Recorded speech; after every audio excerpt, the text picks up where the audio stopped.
Muy buenas noches, amigos de Perú 21 TV. Nos encontramos en el Hotel Country Club, acompañados de Leopoldo López, opositor del régimen chavista y además de Nicolás Maduro. Muy buenas noches. Yo le quería consultar básicamente qué pasa, qué ocurre cuando la ideología marxista-leninista llega al poder. ¿Qué hace con el sistema político? Mira, lo primero, te puedo hablar de la experiencia que nosotros hemos tenido en Venezuela. Lo primero que comienza a suceder es que se socava lo que son los pilares de la democracia. El Estado de Derecho comienza a ceder, comienza a una captura del sistema judicial.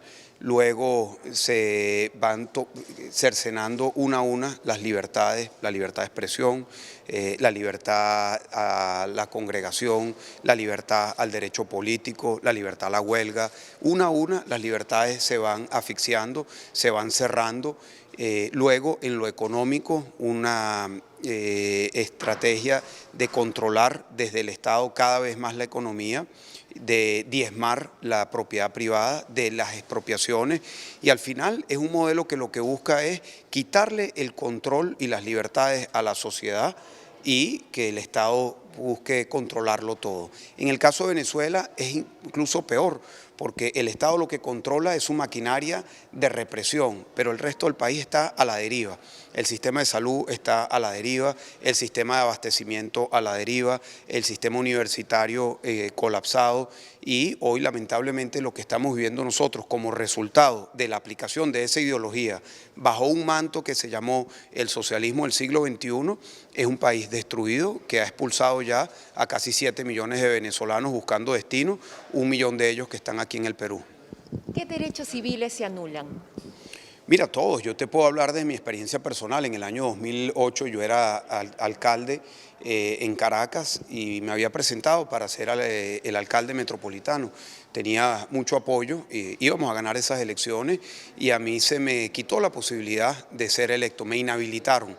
Y eso impidió que me pudiese presentar a las elecciones, le quitó el derecho a los ciudadanos de poder votar por quien querían, a mí me quitó el derecho de poder presentarme para una elección.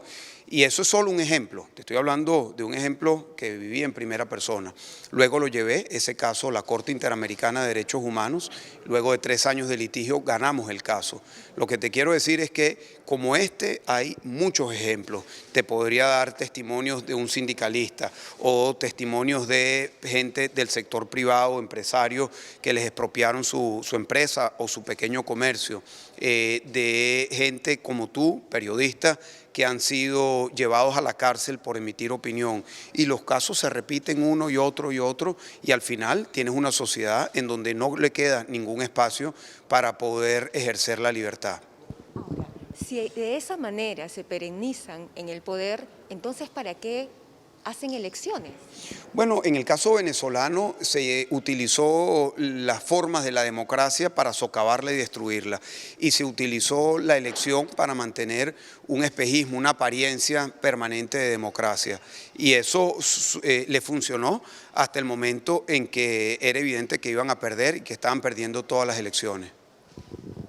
Yo quiero hacer un hincapié en que también se suprime el derecho a la huelga, como usted lo ha dicho. ¿Cómo es esto? ¿Cómo es que lo hacen funcionar de esa manera? Bueno, primero, nuevamente, te estoy hablando del caso venezolano. Allí se destruyó el derecho constitucional, en el caso nuestro, para la asociación sindical y gremial, y eso se sustituyó por unos mecanismos patronales en el que era el Estado el que decidía cuál era la organización y quiénes eran quienes iban a representar a los trabajadores en la estructura sindical.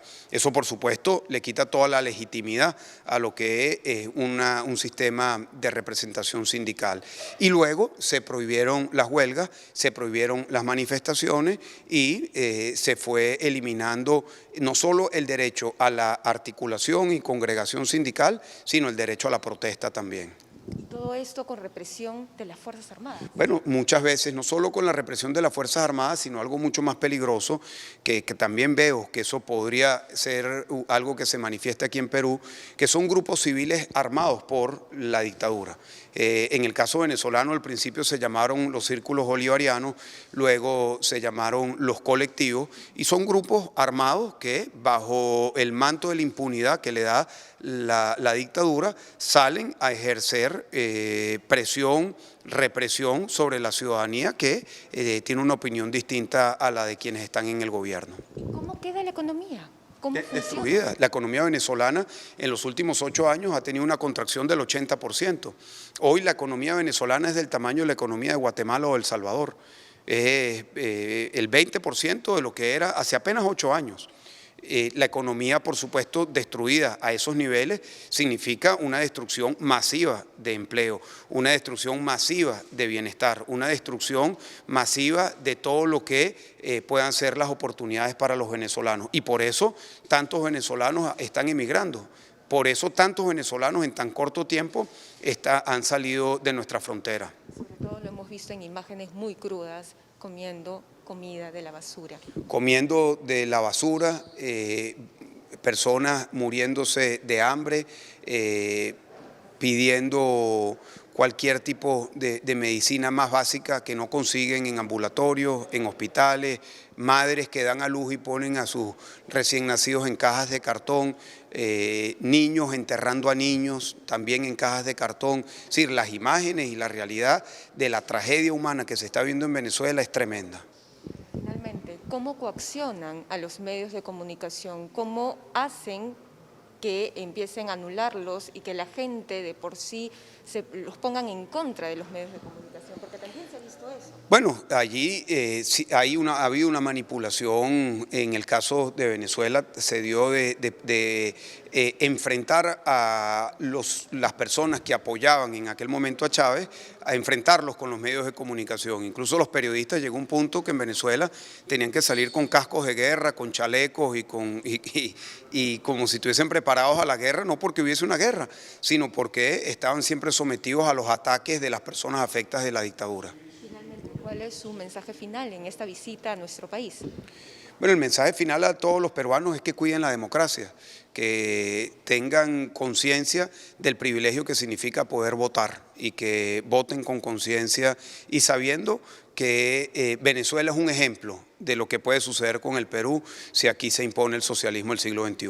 Muchísimas gracias por acompañarnos en esta entrevista en Perú 21 TV, señor Leopoldo López. Muchísimas gracias.